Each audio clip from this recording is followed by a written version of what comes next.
уточняющий вопрос.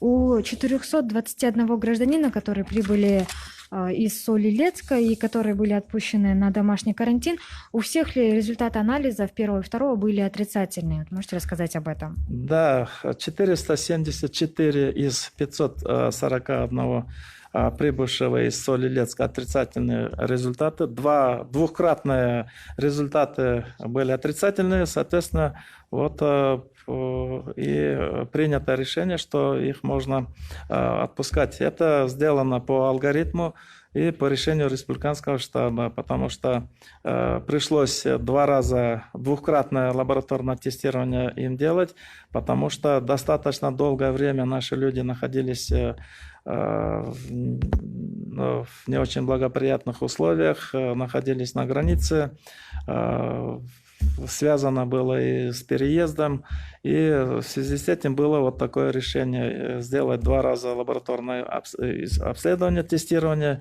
и по результатам принимать решение о продолжении обсервации при домашнем карантине.